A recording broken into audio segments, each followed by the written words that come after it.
কুলতলি সাদ্দামের পর ফের নকল সোনা পাচারের অভিযোগ।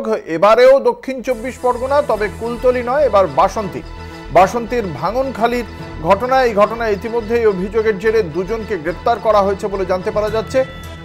সোনার আংটি বিক্রির চেষ্টা করতে গিয়ে ধরা পড়েছেন এই দুজন।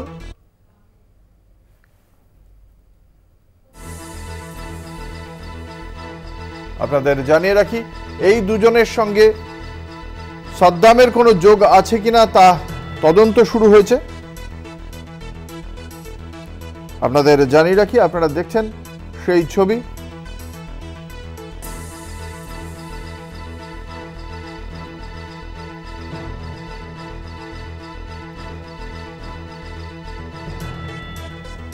সোনার আংটি বিক্রি করতে গিয়ে চেষ্টা করতে গিয়ে ধরা পড়া এই ব্যক্তির সঙ্গে সাদ্দামের যোগ আছে কিনা তা খতিয়ে দেখা হচ্ছে, কারণ নকল সোনা পাচারের ব্যবসা এই দুজনেরই। ফলে সেই জায়গা থেকে একই জেলা বাসন্তী এবং কুলতলি, মাঝখানে হয়তো নদী আছে, কিন্তু এমন নয় যে এই বাসন্তী এবং কুলতলির মধ্যে যোগাযোগটা অত্যন্ত দুর্গম। ফলে সেই জায়গা থেকে এই ব্যক্তি সাদ্দামের সঙ্গে মিলে ব্যবসা চালাতেন কিনা সেই বিষয়টিও খতিয়ে দেখছেন তদন্তকারী আধিকারিকরা।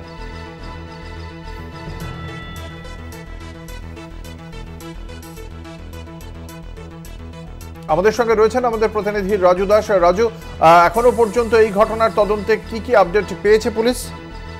দেখো, এখনো পর্যন্ত পুলিশ দুজনকে গতকালকে তারা যখন বাসন্তী এলাকায় ঘোরাঘুরি করছিল এবং তারা বিভিন্ন দোকানে কিছু সোনার আংটি নিয়ে বিক্রি করছিল, তখনই পুলিশেরকে খবর দেয় বাসন্তী থানার পুলিশ। এবং প্রথমত আংটিগুলো কিনতে চায়নি দোকানকার ব্যবসায়ীরা, তারপরেই তারা যখন বন্ধক দেওয়ার কথা বলে তখনই তাদের সন্দেহ হয় এবং খবর দেওয়া হয় পুলিশকে। এবং পুলিশ আসতে দেখেই তারা কিন্তু বাইক নিয়ে চম্পট দেয় এবং দুটি বাইক সমেত দুজনকে গ্রেপ্তার করে এবং আজকে তাদের আলিপুরে তোলা হয়েছে। এবং তাদের পুলিশের ধারণা এদেরকে পুলিশ হেফাজতে নিয়ে বেশ কিছু জিজ্ঞাসাবাদ প্রয়োজন আছে, কারণ সাদ্দামের সঙ্গে এর পূর্ব যোগাযোগ আছে কিনা বা এরা যে এলাকায় থাকতো সেখানে এদের বিরুদ্ধে অভিযোগ আছে কিনা, সমস্ত বিষয়টাই কিন্তু তদন্ত করে দেখছে বাসন্তী থানার পুলিশ। অঙ্কুশ, ধন্যবাদ। আমাদের সঙ্গে ছিলেন আমাদের প্রতিনিধি রাজু দাস।